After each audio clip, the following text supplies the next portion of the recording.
Wah, senangnya. Hari yang ditunggu-tunggu akhirnya tiba. Moms bisa melihat langsung wajah mungil si kecil yang sudah dikandung selama 9 bulan.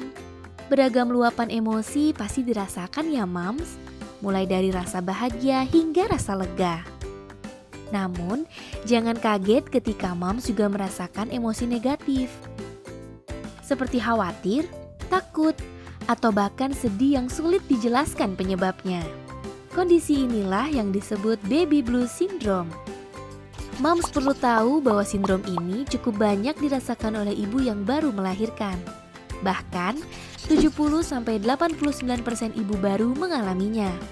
Namun, normalnya baby blues akan hilang beberapa minggu setelah melahirkan. Pasca melahirkan, hormon dalam tubuh moms masih belum kembali normal. Kondisi ini bisa memicu baby blues.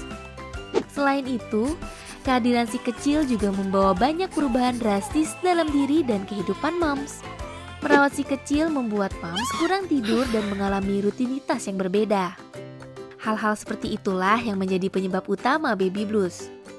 Belum lagi kalau moms tidak mendapat dukungan yang cukup dari orang terdekat, seperti keluarga atau suami.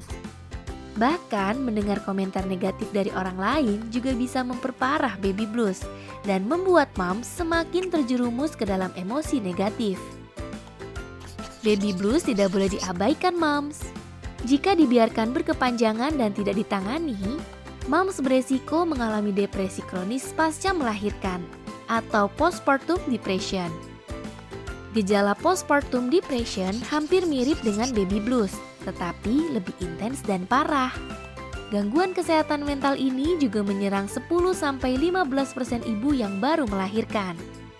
Jika moms mengalami gejala-gejala berupa rasa cemas berlebihan hingga menyebabkan serangan panik, sangat sensitif dan mudah marah, mengisolasi diri dari orang sekitar dan kehilangan semangat hidup, merasa putus asa dan hampir setiap hari menangis, atau memiliki pikiran bunuh diri atau melukai diri sendiri dan bayi, segera minta bantuan ke tenaga profesional seperti dokter dan psikolog ya moms.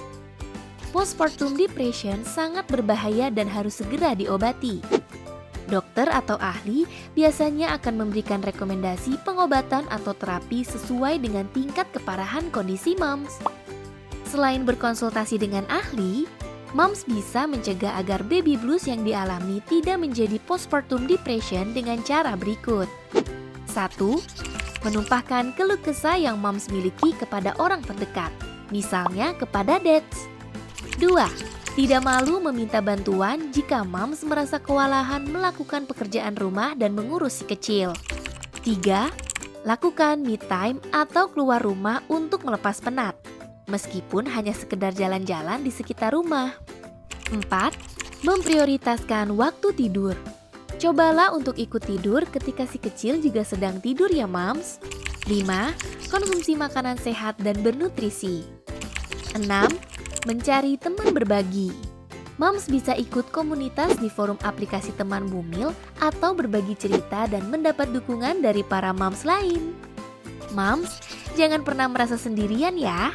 Kenali gejala-gejala baby blues dan segera konsultasikan dengan dokter untuk mendapatkan penanganan tepat.